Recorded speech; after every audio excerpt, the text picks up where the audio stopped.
Video 2, discussing differences between weighted exercises and body weight counterparts. In the last video, I talked about differences between push-ups and bench press. Today, squats and, squats, weighted squats particularly. First up, the rule of keep your back straight, keep your lats tight, and so on. This is definitely applicable when we've got load on our back. Even when we're holding on to a good amount of weight, we want to keep our spine pretty neutral so that stress can transfer down our spinal column in a very safe way.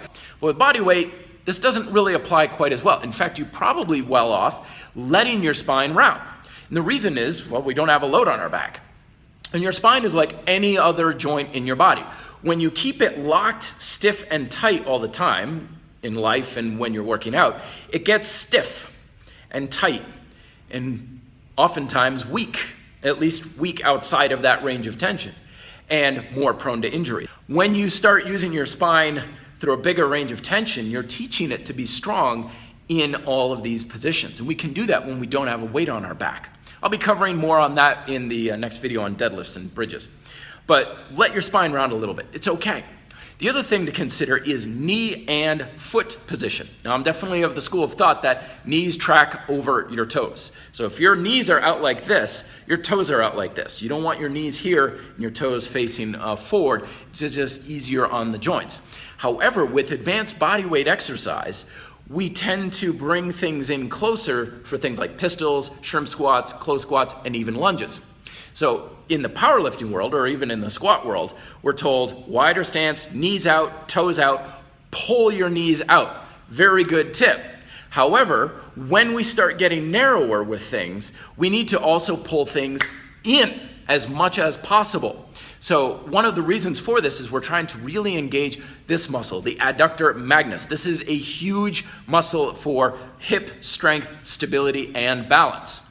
And if we're not engaging it enough, then we're all over the place. We're doing things like pistol squats where the other leg is shooting out and our hips are shooting out. We're basically splatting. We're not pulling everything in closer towards our center line. So engaging that more often means taking your knees and feeling like you're pulling inwards. In fact, one of the cues I give to people when they're doing narrow squats and pistol squats and stuff is feel like you're squeezing your legs together instead of pushing out.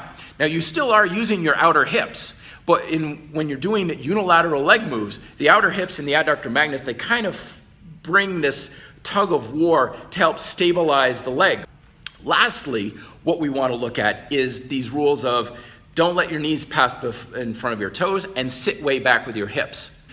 The reason for this is because when you're in a sport that's focusing on getting you to lift as much weight as possible, you want to use the easiest technique you can.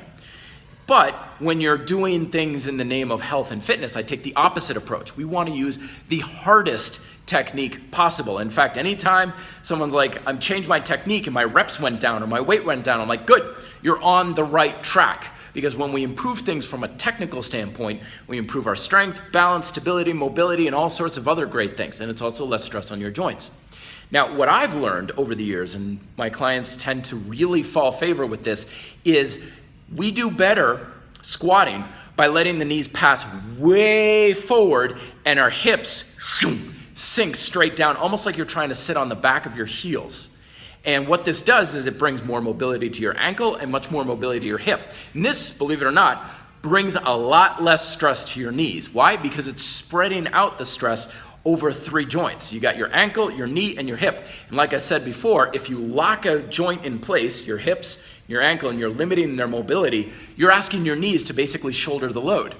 However, when your knees pass way forward, you're opening up your ankle, making more use of your shin and calf muscles. When you open up your hips and you're basically spreading your glutes and your hamstrings apart, sinking way deep, you're stretching out your glutes, you're stretching out the back of your hamstrings there, or the top part of your hamstrings, you're asking your hips to carry more load. So it's a lot easier on your knees. Now, don't just jump into this sort of thing. If you've been squatting powerlifting style for years, it still may not be a very good idea because now you're trying to get down into a deep squat, but you only have mobility, a lot of mobility in your knees. So ease into this things with TRX assisted squats, let your knees come way forward, stretch out those ankles, let your butt basically stretch out. I tell people, feel like you're trying to sit through the seat of your pants when you're doing this. Stretch out your hips, the back of your hips as much as you can, and be gentle with it. I know you've got a lot of strength in your legs, but we need to work on the mobility here. Listen to your body as always. If you have knee issues, that may be a different story, but the idea of let the knees come forward and sink the hips straight down may be very beneficial for you with body weight style squats. All right, that's a lot to cover in the next video, bridges and deadlifts. Be fit, live free.